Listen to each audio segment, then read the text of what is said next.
minutes.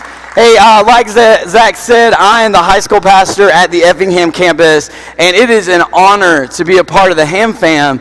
But this week is, this week is incredible because it is like a giant family reunion, except for we all actually really like each other. So I hope that you're digging the week. I love seeing all of our campuses together, and personally, I want to welcome you home. Because just in case you didn't know, this is my hometown. Like, I grew up 20 minutes from here. I've got family that works at this college. I went to the school just down the road called East Tennessee State and even took a class here as well. And so I just want to say welcome to East Tennessee. I hope you love the mountains. Personally, I am a mountains person over a beach. But I just think they're so stunning and beautiful. And along with that, I know it's the morning session, right? And the morning session, it's like, all right, I got to listen to somebody, and you're kind of drowning out. So this week in the mornings, I want to give you a little something. It's a little taste of East Tennessee, okay? This is called Dr. Enough. Side note, Dr. Enough is not an endorsement of CIY or Compassion Christian, but is one of Jordan Wolfe. To me, this is like the greatest drink of all time. It's like a nostalgia thing for me when I come home. Like, I bring cases of it when I head back to Savannah. And so it's a little bit of an energy booster. It's not like a Monster, but it's going to taste delicious. Some people said it's like Sprite, Fruity Pebbles, Mountain Dew. Just try it. I think that you'll love it, and if you don't, you have a really, really bad taste in drinks. So that's not on me. That's on you to figure out. But have you ever been to something like that? Do you have a restaurant? Do you have a place that you think is like so great and you hype it up so much, and then you bring your friend there or your family there, and they're like, I mean, it's all right. And you're just like, I feel so offended and hurt, right? Or maybe you had the expectation that something was going to be incredible, and it was absolutely miserable. This happened to me. How many of you in this room are Disney fans? Disneyland, Disney World?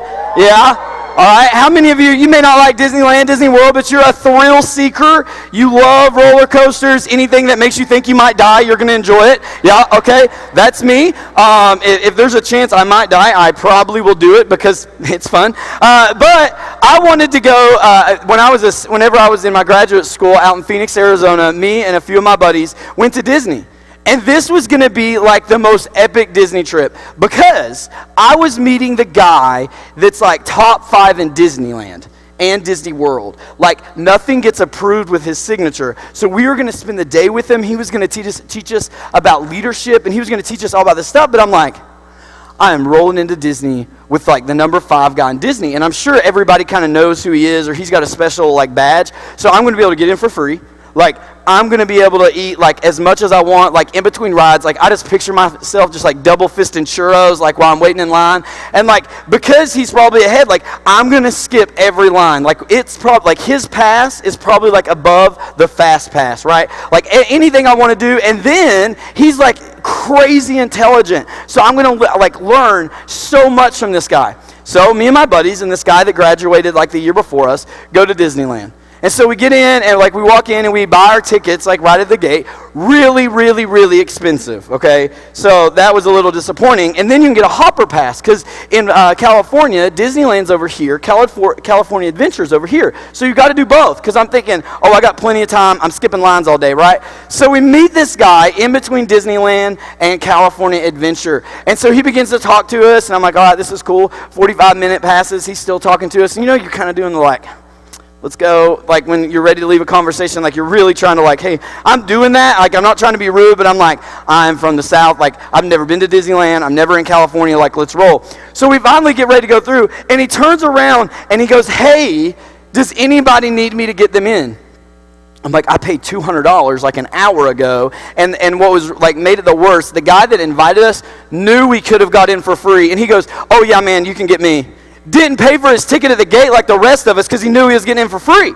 So I'm like, all right, this is already kind of starting off a little rough. And so then we walk into Disney, and there's like this huge like Mickey flower thing. Random fact for you, they change those flowers every single night because they know thousands of people are going to show up and take pictures. Told you, guy's really smart. And so he's telling us these things. So we stand in front of this Disney thing, and as it continues, like he continues to talk and talk. An hour passes. He's still talking. And I'm like, okay. And so then we walk under this little brick thing, and then he talks for another hour. At this point, I've been at Disney around 3 hours, have yet to watch one ride, eat any churros, And I've just sit there in the hot sun, and it wasn't very fun. And so this continues throughout the whole day. And so it's like 3 or 4 o'clock. At this point, I have only ridden like maybe 2 or 3 rides, okay? And then to make it even worse, I haven't even touched California Adventure, and I paid for the Hopper Pass. I'm like, I literally just threw $75 like out the window, right? And California Adventure has the place that I wanted to see the whole time. Any of you Cars fans growing up? Lightning McQueen? Yep, me, yeah. And I mean, because like I'm a hillbilly, I love Mater, you know, like, because like I understand the way he talks and stuff. And so I'm so hyped about Cars, and I'm just like, I'm not going to be able to go. So he turns around and he looks at us, he says, hey, let's head to California Adventure. And I'm like, yes, finally, let's go. And I did want to see the Frozen stuff too, because they had some cool stuff. So we're heading in, don't get to do any of that. We do get to do like this drop tower that was pretty cool. And then he looks at us and he's like, hey, we got time for one more ride. As he says this, we are walking into Cars Land. I'm like taking pictures. He's walking really, really fast. And I'm like trying to get my picture with Mater. And then there's even a line for like a picture with Mater. And I'm like, really? And so we continue to do this, but finally we get to the Cars ride. And I'm like, yes. Like at least I got to ride the one ride that I wanted to. So it's like a 60-minute wait. He looks at us. He said, hey, we got time for this ride, or we can walk like past the fairgrounds and maybe like ride 1 or 2 more. And I was like, no, I love Cars. I've been jacking it up the whole time. I wanted to go. And then the joker that didn't pay, the joker that's not a part of my class says, oh, I rode this last year. It's not that good. And so we leave and go to the fairground and stand an hour-and-a-half line for a roller coaster. I don't get to do that. At this point, like, I'm furious. Like, I'm mad because I expected this trip to be one of the best trips of my life, like VIP Disneyland. It's going to be incredible. It was boring. I got a sunburn. I did learn a lot.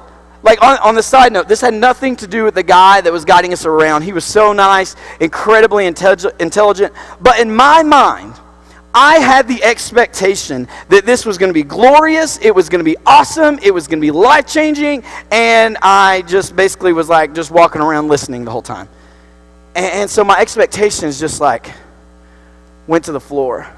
Like I was just so disappointed. And maybe you felt that way as we approach Elijah this morning. This is what happens to Elijah.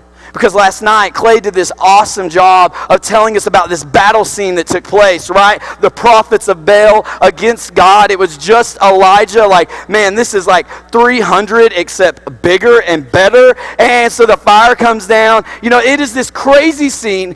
God wins. Everybody knows it. It's not like one of those things where you're like, well, like as a buzzer beater, was his foot on the line? Like, no, we know God wins. There was evidence. There was proof. It wasn't even close. It was a blowout.